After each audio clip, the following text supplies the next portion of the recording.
सबके मन का सबसे बड़ा भय क्या है? सबसे बड़ा लालच क्या है? सबसे बड़ी चिंता क्या है? तनिक विचारिए। सबके मन का सबसे बड़ा भय, सबसे बड़ी चिंता है मृत्यु। सभी सोचते हैं, सभी भय खाते हैं कि कहीं मृत्यु ना आ जाए। सभी लालच करते हैं कि कुछ दिन और जीने को मिल जाए। सभी आशा करते हैं कि वे कभी ना मरे। और इसी मृत्यु के भय के कारण ही आप उस जीवन की उपेक्षा कर देते हैं जिसे आप जी रहे हैं। क्या कभी आपने सोचा कि आप मृत्यु से भयभीत क्यों होते हैं? क्योंकि आप जीवन में वो कर नहीं पाए जो आप करना चाहते हैं। और जो आप करना चाहते हैं वो कर पाना तभी संभव होगा जब आप मृत्यु के भय से निकलकर अपने जीवन के हर पल का उपयोग करना सीख जाएंगे। तो मृत्यु के भय से बचने का केवल एक ही मार्ग है, एक ही मंत्र है। अपने जीवन के हर पल को जियो।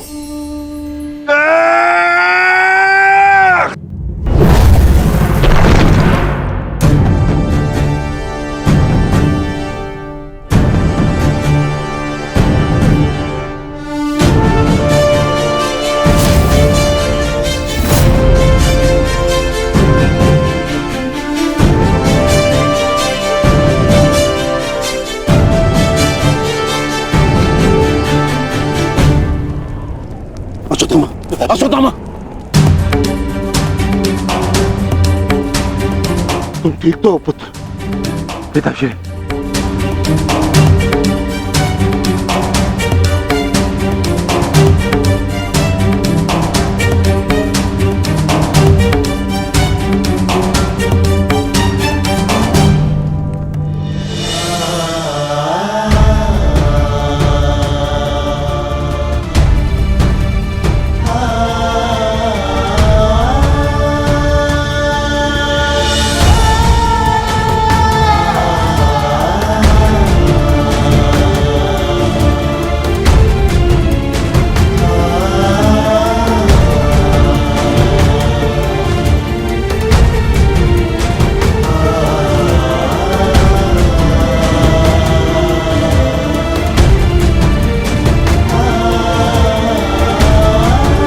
हम सबका जन्म किसी उद्देश्य के लिए होता है। हम अपने जीवन का मंतव्य पूर्ण करके अपने गंतव्य पर चले जाते हैं। और यदि एक वीर अपने जीवन का उद्देश्य पूर्ण करते समय वीर गति को प्राप्त हो जाए तो उसे मोक्ष की प्राप्ति होती है। तुमने सबके लिए जो कुछ भी किया उसके लिए सभी तुम्हारे ऋणी रहेंगे पुत्र। तुम्हारा ये बलिदान व्यर्थ नहीं जाएगा घटोत्कच। और इन्हीं बलिदानों से हम इस युद्ध में विजय पा सकेंगे। जिस भविष्य के लिए हम ये विजय चाहते हैं माधव, क्या उसके लिए वर्तमान का बलिदान करना उचित है? पुत्र की हत्या हो जाए और पिता जीवित रहे, ये कैसा न्याय है माधव?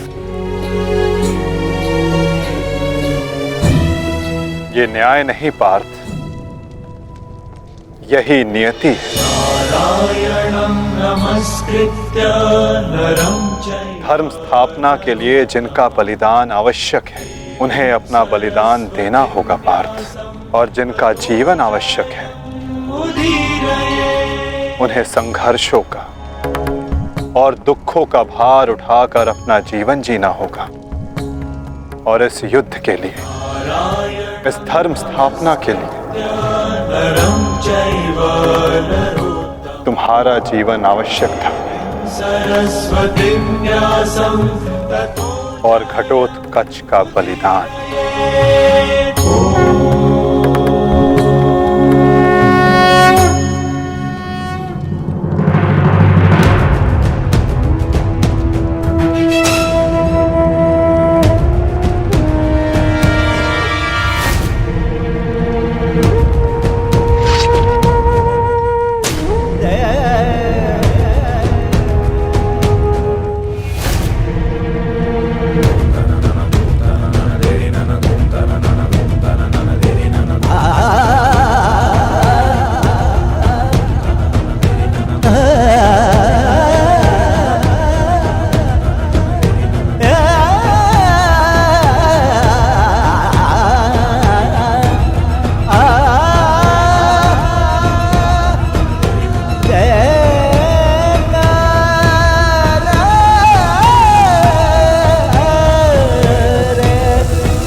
बहुत हो गया प्रतिक्रमण, अब प्रतिकार होगा।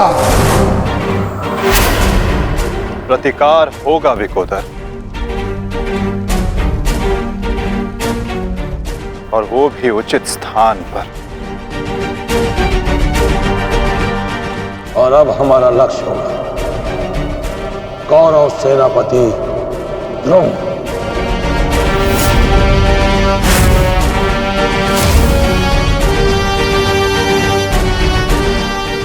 हाँ पिताश्री, कर्ण के पास केवल एक ही अस्त्र था अर्जुन के विरुद्ध, और वो उसका प्रयोग कर चुका है। अब ना तो उसके पास कोई शक्ति है और ना ही कोई कवच, इसलिए अब वो हमारे लिए संकट नहीं, किंतु आचार्य द्रोण को रोकना अति आवश्यक है।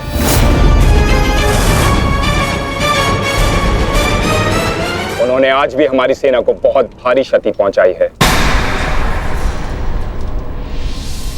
अब द्रोण का वध आवश्यक है।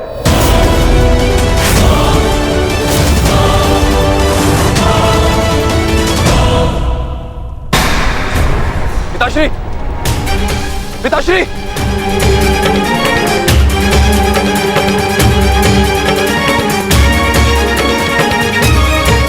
मैं कायरों की भांति युद्ध भूमि छोड़कर नहीं जाऊंगा। मैंने मित्र दुर्योधन को वचन दिया और मैं अपना वचन नहीं तोड़ सकता। एक बात का स्मरण रहे अश्वत्थामा, कि धर्म और धर्म की बात करना हमें शोभा नहीं देता।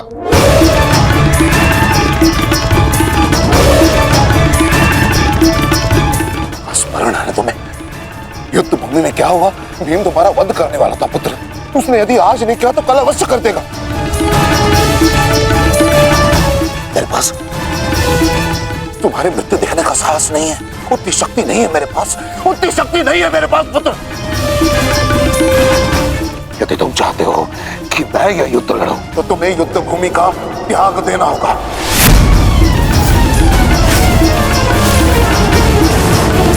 वचन दो मुझे कि तुम युद्ध भूमि का त्याग कर दोगे, वचन दो। आचार्य द्रोण, यदि ऐसा है तो आप यह युद्ध भूमि छोड़कर जा सकते हैं, परंतु मेरा ये मित्र कहीं नहीं जाएगा। वैसे भी आप हमारे सेनापति हैं ना, सेनापति होने के पश्चात भी आप उन विपक्षियों का कुछ कर नहीं पाए, क्योंकि वो विपक्षी आपके प्रिय शिष्य हैं, इसलिए कुछ नहीं कर पाए हैं आप। शांत हो जाओ मित्र।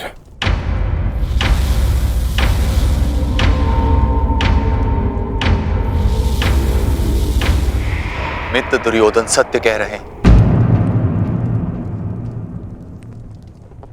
मेरे पिता ने पक्षपात किया है।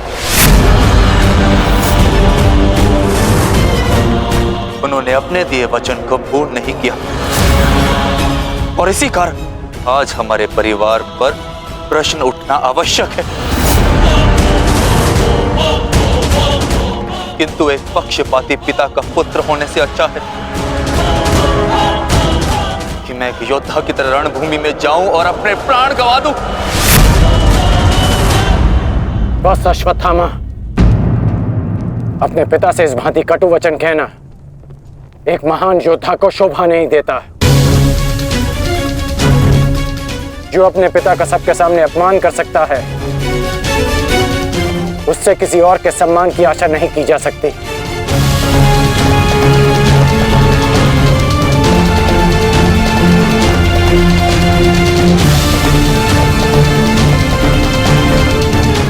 क्षमा कर दीजिए पिताश्री,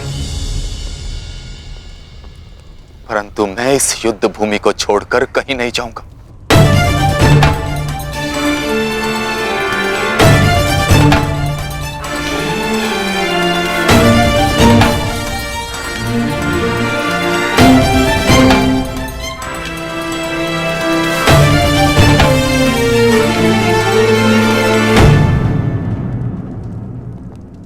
तो ठीक है पुत्र, मैं तुम्हारी इच्छा का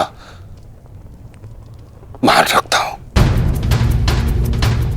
और आशा करता हूं कि नर्क से दूर रहने की शक्ति तुम्हारे पिंडदान में हो। आज केवल तुम्हारे कारण मुझे संपूर्णता से धर्म का त्याग करना होगा। एक पुत्र पिता के लिए बल होता है, परंतु आज तुम मेरे लिए निर्बलता सिद्ध है।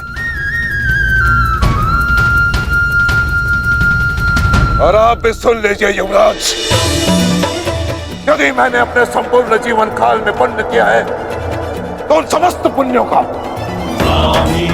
मैं कवच निर्मित करता। यदि अपने जीवन में मैंने अपने शिष्यों को समान रूप से देखा होगा तो इस कवच को कोई नहीं फेंक सकता, कोई नहीं। यदि मैंने अपने शिष्यों को संभावना से कम और समर्पण से अधिक शिक्षा नहीं दी होगी तो आज मेरे हाथों से मेरे शस्त्रों को कोई नहीं छीन सकता। इसलिए मैं भारद्वाज पुत्र द्रोण प्रण लेता हूं कि इस कुरुक्षेत्र में जो योद्धा मेरे समक्ष आएगा मैं उसका वध कर दूंगा।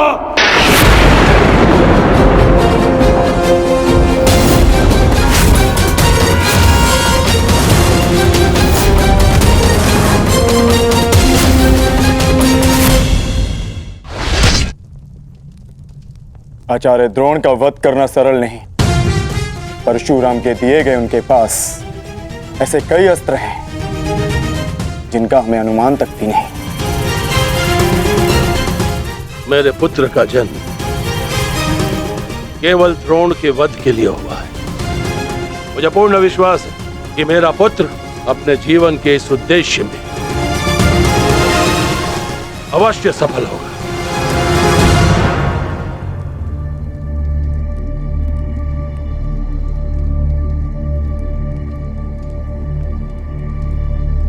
ये युद्ध सरल नहीं है कर्ण।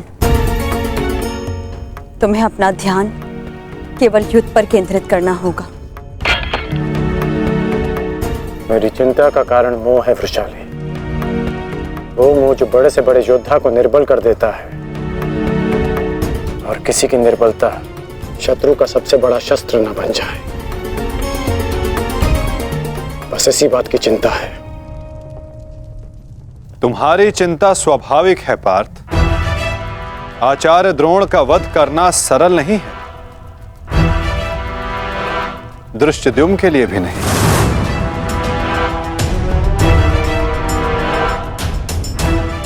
तो क्या कोई व्यू नहीं जो हम आचार्य द्रोण के विरुद्ध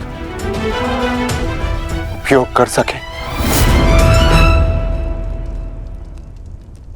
मैंने कहा कि आचार्य द्रोण का वध करना सरल नहीं। मैंने ये नहीं कहा कि ऐसा करना असंभव है।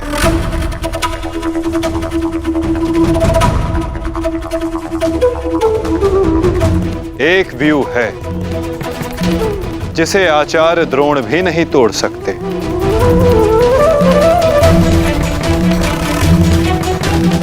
पुत्र मोह व्यू। आचार्य द्रोण को परास्त करने का केवल एक ही अस्त्र है, अश्वत्थामा।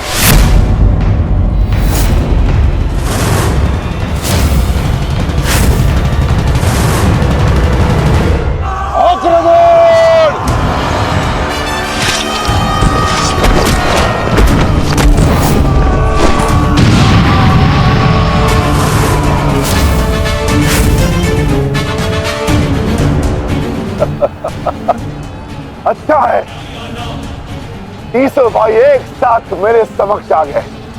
अब नर्क तक की यात्रा के बाद में एकाकी अनुभव नहीं करोगे। सावधान भीम।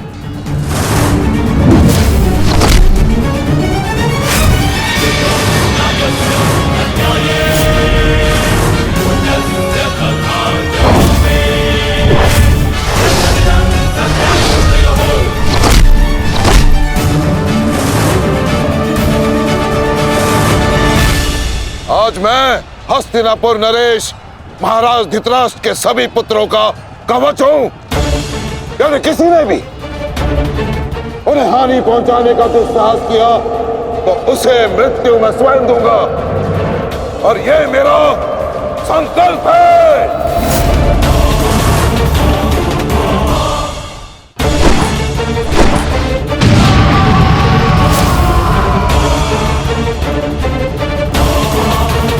माधव, अश्वत्थामा को घेरने की योजना क्या है? हमारी योजना तो कब की प्रारंभ हो चुकी है पार्थ। क्या हुआ अश्वत्थामा? तुम्हारे पिताश्री कहाँ हैं?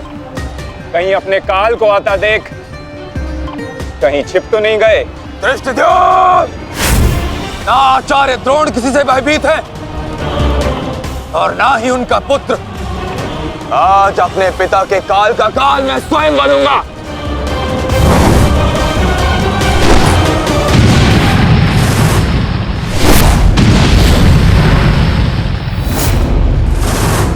बस इतना ही सीखा है अपने पिता से? आओ अश्वत्थामा, आज मैं तुम्हें जीवन का पाठ पढ़ाता हूं। भाग कहां रहे हो कायर? साहस है तो द्वंद्व करो। सारथी, पीछा करो।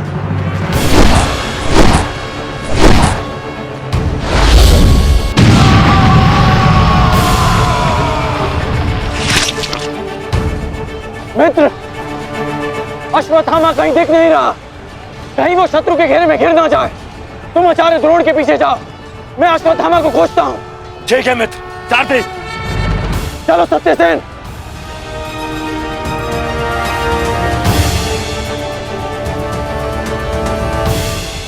तुम मेरे पिताश्री के काल हो, मेरे नहीं। परंतु आज मैं तुम्हारा काल बनकर आया हूं। सावधान!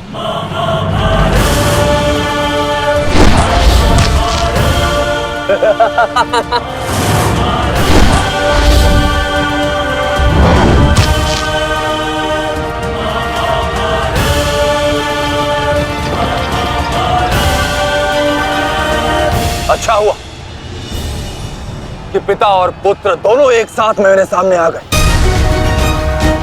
आज तुम दोनों मेरे हाथों वीर गति को प्राप्त होगे।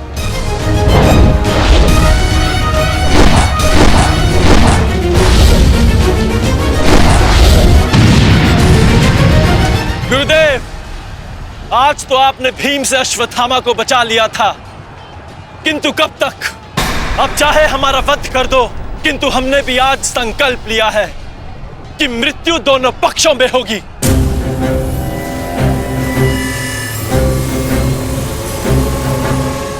चलो सारथी, हमें वापस जाना है।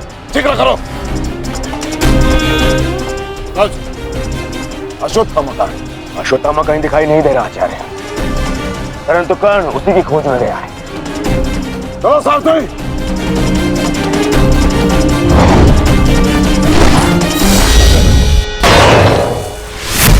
अब तुम्हारी सहायता के लिए ना कोई सैनिक है और ना कोई व्यू। अब तुम दोनों को मेरे हाथ से कौन बचाएगा? सावधान! अश्वत्थामा, तुम स्वयं व्यू में खड़े हो। इस व्यू को शमशान व्यू कहते हैं।